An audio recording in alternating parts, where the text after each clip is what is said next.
everyone, welcome back to another video. We're back in the library today and I'm going to tell you about all the books that I read in the month of October. I actually did get around to reading quite a bit, so I'm pretty excited and most of them were pretty good.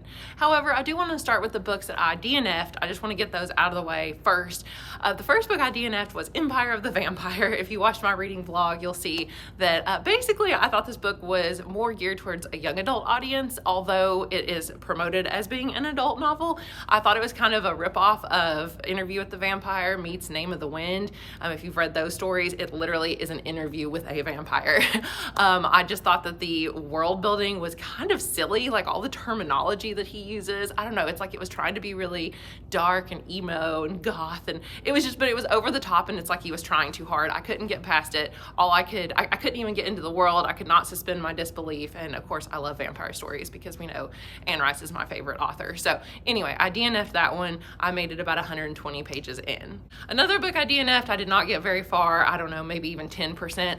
I tried City of Brass by S.A. Chakraborty. Everybody talks about this series as being so good, and I don't know if it's because I was listening to it as an audio book that I could not get invested in the world. There were a lot of terms, like hard to pronounce, hard to remember names and places, and the world building was, I don't know, it was kind of confusing as an audio book. So honestly, I might try this book again in the future when I'm more in the mood for a new fantasy world to have to learn.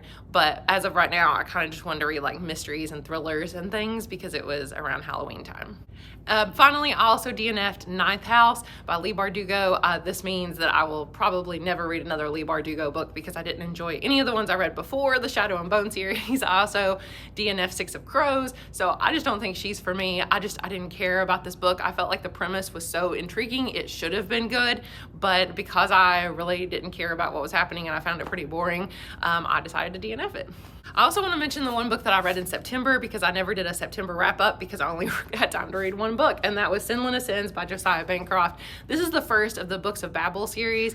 I know I've talked about this book on the channel before, so I won't go into it a huge amount, but basically it's about a man who loses his wife in this tower that is massive. No one even knows how many floors are in the tower. Each level is kind of a different thing. It's almost like a video game where he has to progress through each level, but it all ties in together in the end. So basically it's literally just the story of him hunting for his wife, but he kind of basically loses all of his money and his belongings and has to figure out how to survive in what he thinks is going to be this paradise of a tower, but it turns out it is not. It's not what he expected. I enjoyed this book, but not as much as I thought I was going to. I liked the first half pretty well, but the second half I felt like the main character almost had too much character growth. Like he goes from being this really naive tourist who literally knows nothing about how to survive in this tower to all of a sudden being able to trick and fool people and just really know what he's doing, and it seemed like it was a little too fast to progress to that. I wish that it kind of waited till another book. I also did not like the way that everything tied in because this tower is supposedly so expansive that, you know, you could never find anyone in it. He can't find his wife, and yet somehow he keeps running into the same people. Like that this doesn't make any sense to me. So anyway, I thought it was okay. I would probably give this like 3.5 stars. Let's talk about the 5 books that I did actually read and one short story in the month of October. And the first 3 I want to talk about all together. That is the series. I read the entire trilogy of A Good Girl's Guide to Murder by Holly Jackson. Oh my gosh, I cannot say enough good things about this series. Basically, quick overview, there's a girl named Pip. Pip is basically a high school senior who is sort of an amateur detective, and she decides in the first novel to use her for her senior like capstone project for school. She is going to investigate the murder of someone that was murdered years ago, like 8 years ago or whatever, in her town, and the case has already been solved. Like they know who did it. He confessed even. However, did he confess? Honestly, now I don't remember. But the person accused of the murder is also dead. He committed suicide. So they assumed, of course, that he did it. I think there was a note that said he was sorry or something. So basically it sounded like he did it. But she thinks that there's more going on. So she wants to see who the real killer might be. And what exactly happened to this girl. That's how it starts. However, it gets crazy and like so off the rails. The first one is just a good old-fashioned kind of murder mystery, and it's really good. It uses like technology. Like she eventually makes a podcast with all of her stuff. Like the way it's written, it'll show like her kind of journal entries, and it'll be in first person point of view for those and third person point of view for everything else. So that's kind of neat. Book 2 Book 2 was Good Girl, Bad Blood. There we go. Good Girl, Bad Blood was good. I don't think it was as good as the first one. I'd say the first one was really good, like 4 stars. I would say the second one was probably 3.5 stars. But it's worth it. Please keep going, because if you don't read book 2, you won't really understand what's going on a lot in book 3. But book 2 really starts, the first half is another mystery that she has to solve. Someone has disappeared and this person could still be alive. So she is going to try to find him before anything bad happens. And of course, the longer he's gone, she knows that, once you get past 48 hours, 72 hours, whatever, that the chances of him being alive are slimmer. So the second half of the book, though, is more about her character and her development. And so I love that, because I really do feel like the first half of the series, the first book and a half, is more about the mystery and the plot. But then the last book and a half are definitely more about Pip herself. And I didn't care about her as a character too much in the beginning, but you come to just really be invested in her by the end of it. So, and the things that happen to her are just pretty horrific, honestly, by book 3. And you wonder, how is this all going to affect her? Because she's not remotely the same person as she was at the beginning of the first book. So in book 2, then at the end of book 2, some pretty crazy things happen, and you're like, oh my gosh, how is she going to deal with all this? I don't like the pacing of book 2, though. I felt like it was a little strange because it was pretty slow moving, and she never pieced together all of the different things it was just a bunch of different stuff. It was like, okay, here's a clue, here's a clue, here's a clue. And she never really pieced it all together until the end. Whereas in book 1, she kind of pieced together each clue as she went along. So it kind of was like a little bit of the mystery solved as you went. And I enjoyed that a little bit more. But in book 3, let's talk about book 3, which was As Good as Dead. I just finished it last night. This book, I can't even explain to you. This book was crazy. Like, you have to read the series just to get to book 3. Like, it's worth it. Trust me. Book 3 it goes off the rails. It's nuts, especially the second half. In this one, she is being stalked by a serial killer herself. And then that's really all I can say, because it gets nuts after that. But let's just say it's definitely more character driven, and it's a different setup than the other books, which are all her solving the mystery. This one is different, so it's just, I don't know, I can't even begin to explain how good this one was. It's a little kind of far-fetched in places, but if you can suspend your disbelief enough, then I think you will really, really enjoy the series if you want a good mystery.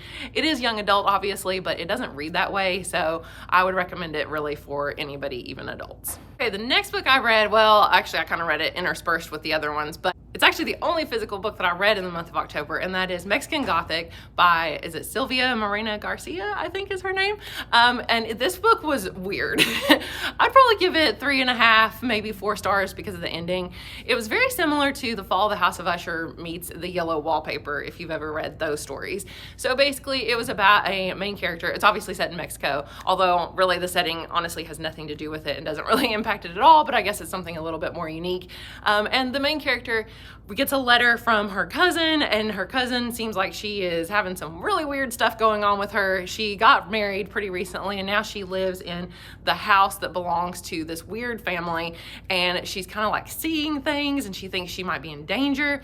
And so the main character's father sends her to go and check on her cousin. When she arrives there, she also doesn't quite know what's going on. It's a little bit mysterious, but it's very repetitive. It's just kind of like, oh, okay, so there's creepy stuff in the house.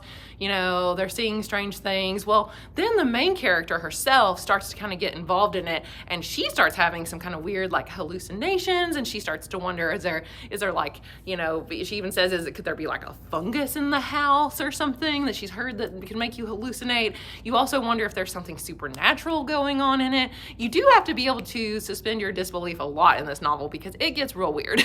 I will say that about the last third of the book, maybe last fourth of the book, was really good. It's really super weird. Like, that's all I can say. Just be prepared for anything because it's, yeah.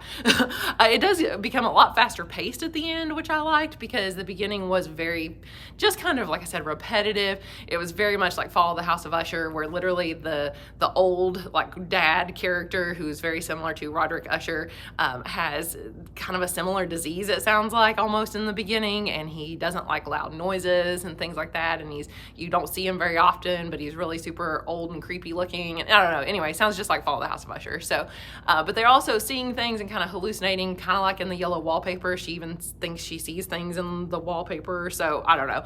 But anyway, it was decent. So I would recommend it for a pretty good, like, kind of creepy read. It's not really creepy though, honestly. And the last full novel that I read in the month of October is House of Holo. I honestly already forgot the author's name, but I listened to this as an audiobook and I highly recommend it because they have a British accent, so that's pretty cool because this story is set in England, and well, sort of, they also go to Scotland, but anyway, this book is super weird and beautiful and fascinating, and I do recommend this one. I think I gave this one 4 stars. I would have given it more if the middle had moved a little bit faster. There were a lot of flashbacks in this book, and I liked them at the beginning, but by the time you get to the middle, you feel like there should be more action and not as many flashbacks, I suppose. So that would be my only complaint. But just to give you a little background, I don't want to tell you too much because honestly, the less you know about this book, the better. Just know it's about 3 sisters who, when they were children, they went missing for a month. They literally disappeared off of a street in the middle of, it was either Ireland or Scotland, now I kind of forgot. But at the stroke of midnight on New Year's Eve, they were watching the fireworks with their parents. Their parents look over and they are just gone. But a month later, they have reappeared, but they are different. And ever since then, they have like white, almost white colored hair. They kind of have black eyes. They're hungry all their time. Their teeth look different. They're just, it's really, there's some strange things going on. And they're also super beautiful, like almost supernaturally so. So the oldest sister is named Gray. And when she grows up, she becomes a fashion model, and kind of a, or was it a model? No, she's a fashion designer. That's what it was. She's this, like the super world famous designer, and she has a fashion designing company called House of Holo. So that's obviously related to the name of the book. And she uses her beauty to basically get what she wants. Then the middle sister is named Vivi, and she is kind of the opposite of the other characters. She is, she's in a rock band. She's like a bass player in a rock band, and she tries to hide her beauty, and she kind of went off and did her own thing. She becomes addicted to drugs. And then the youngest character is our main character in the story. And so the main character's name is Iris, and this is told from her point of view in first person. She is kind of just sort of different than the other 2 as well. She doesn't really use her beauty or try to hide it either way, but she's still in high school. So the plot is, now in present day, when they're older, the oldest sister, Gray, has gone missing again, and the other 2 sisters have to come together to try to find her, but they are also going to have to figure out what happened to them as children in order to see if maybe the same thing is happening again. There's also this mysterious character who seems to be chasing after them, like a bad guy. So there's a lot of weird stuff. It's kind of like magical realism because it is set in the real world, but there's definitely going to be some magical kind of supernatural elements. It is creepy. Like at one point there's like flowers growing out of this girl's eyes in like a picture, and they look beautiful, but then she smells them and they're like, you know, rotten smelling. So yeah, there's some really cool imagery in it, so I do highly recommend it. And the last thing I read in the month of October was a short story by H.P. Lovecraft called Haunter of the Dark. And I've been wanting to read this one for a while. I listened to the audio. It was only like an hour and something long, so I do recommend that. It's basically similar to all the other Lovecraft stories where, you know, a guy discovers some creepy stuff and then sort of gets sucked in to it. It was very over-the-top descriptive, just like all of Lovecraft stories, very similar to like Call of Cthulhu, like writing style. And I really enjoyed it. Maybe not so much as I did some of the other ones, but there's like this creepy church basically that this character sees the tall spire for it, and he's like, ooh, what is this? And he goes to the area where it is, like this town, and there's all these rumors about things that have happened there in the past, that maybe there was this creepy cult that was there and like really weird things went on there. And once he goes inside, he starts to have, you know, weird things happen to him, of course, as well, and he gets sucked into it, as per usual with Lovecraft stories. And it was decent. I probably liked some other ones I've read better, but I would recommend it.